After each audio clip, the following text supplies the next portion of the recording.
Frank Morgan? My God, the prodigal son returneth. It's been too long, my friend. Alma. How's Katamata, Frank? What are you doing? Oh, I had no idea. How did this happen? We just connected at a gallery opening downtown. One thing led to another. He makes it sound so romantic, doesn't he? What can I say? This job swallows your creative brain and spits out paperwork. Don't listen to him, Frank. He loves it all. He'd start smoking a pipe if I let him. Alma told me about your meeting next week. I just assumed that, interviewing for a job, you must be back. That's the current plan. How are you, Frank? I'd pretty much withdrawn from the world. It's kind of hard to do in New York City. No, it's really an amazing place, but even there I felt alone. Just all those people, but all I did was go to work, come home, bolt the door, close the curtains, and just wait for the sun to come up the next day. Well, I'm so happy you're back, Frank. Now we can catch up and continue our mission in the safe house. Thank you, Alma, for trusting me and for giving me the chance to do some good again. Of course, Frank. Well, I hate to break up this little reunion, but Alma, you have an appointment downtown. Oh, shit. I have to go. But I'm so glad you're back, Frank.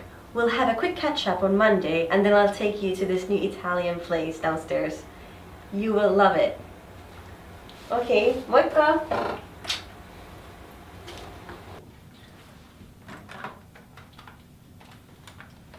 Timothy, could you come in here for a moment? There's someone I want you to meet. My grad assistant, Timothy Hall, is this absolutely brilliant kid out of Akron, Ohio. He's a bit of an uber geek, but he's just great to work with. I'm excited for you to meet him. What's up, Dr. Oaks? Timothy, this is an old friend of mine from back in my day when I was a college student. This is Frank Morgan. Frank? Timothy Hall. Frank Morgan, like the father Frank Morgan. You've heard of me? Heard of you? I wrote this amazing power paper about you and your experience with the Wilhelmina Hey, exorcism. Timothy! I'm sorry, Frank. No, it's all right, but it wasn't an exorcism exactly. It wasn't? No, I'm not sure what to call it actually. Timothy, have a seat. Father Morgan, your case is without doubt the most striking example of a 21st century Western Judeo-Christian exorcism that could actually have happened. It's not Father. I'm not currently a practicing priest. As for the attack, it's complicated, Timothy. There's not a lot of black and white. There's a hell of a lot of gray. Actually, it's pretty straightforward. I've dissected the entire case and extrapolating from the press contamination and referencing the public records of the trial, your testimony was compelling to say the least. I warned you, Frank. What? Did I say something wrong? No, you're fine, Timothy. I tend to get a little excited whenever I'm actually sitting face to face with someone who could have actually experienced the things that we study. And that happens often? What was that? Do you often get to meet demons that possessed innocent children? It's all right, Frank. Not okay, Gavin. It's not all right. This little girl, she tore her own flesh. This child that I was supposed to save, she snarled and growled like an animal, a diseased animal trapped in skin that she's trying to burrow her way out of. She took her nails, starting at one nipple, ripped half the flesh off of her chest. She looked me in the eye and smiled as she gulped it down in 2 vulgar bites. Inugami. What? Inugami, it's a Japanese folklore. So they have this sorcerer, this omiyagi, and they perform this dark black magic ritual that summons a demon dog. Frank, we're not sure if your experience had anything at all to do with Inugami. Go on, Timothy. So they take this common house dog and they bury it up to its neck, and then they impose this tormenting hunger and thirst on it by barely placing the bowl of food and water outside of the dog's reach. And just when it's about to die, they cut the dog's head off and they bury it underneath a very busy street. It's beyond cruel. After a certain period of time, they dig the head up and place it back on the rotting body. And they take that and put it inside of a shrine, thus invoking the ritual of the Inugami. And why do you think this thing was an Inugami? He doesn't. Yes, I do. No, because we are researchers of folklore and legends and the things that give people nightmares. But we are evolved beings capable of rational discrimination, and we live in a modern society. Frank, Inugami do not exist.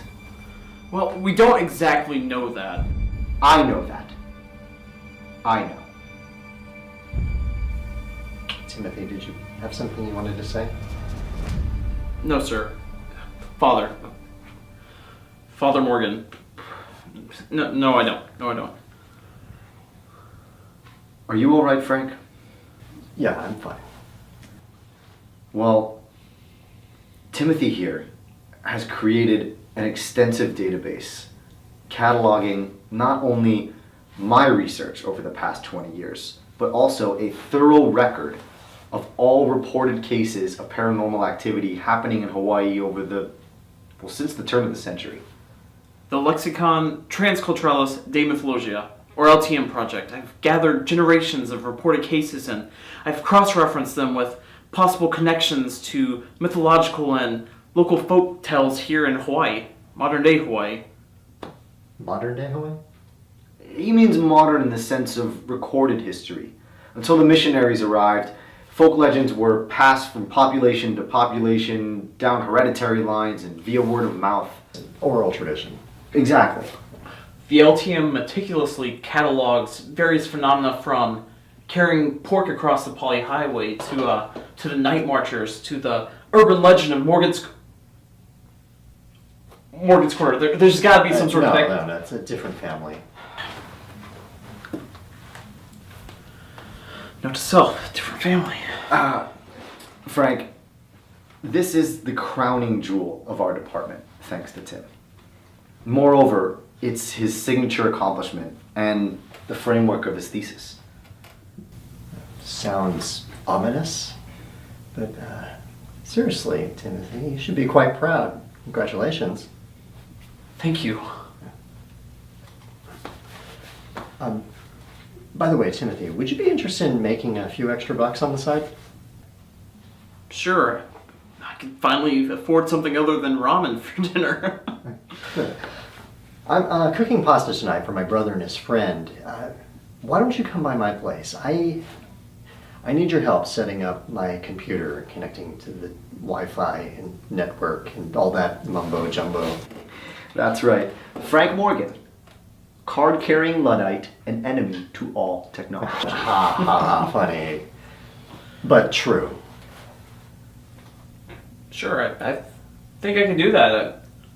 I can even set you up with access to the LTM if you'd like. Excellent idea. Sounds great. Why don't I pick you up around 5? Sounds good. I'll be here. Just call me and I'll meet you out at the street. Okay. Here, let me get your number. Frank, is that a smartphone? I'm impressed. But why don't you just call Tim here at the office? All right. You guys can exchange numbers later. Okay. Why don't you and Alma come by? I'm making my Roman Catholic surprise. It's I got my pasta recipe from a genuine Italian Monsignor. Risking food poisoning at the hands of a priest does sound tempting. But Alma and I have dinner date with a colleague. No worries. We'll have plenty of time for a rain check. Indeed. I look forward to it. Give me a call tomorrow. Let me know what you think of the database. Will do. You have a great time tonight. Timothy, I will see you at 5. See you at 5.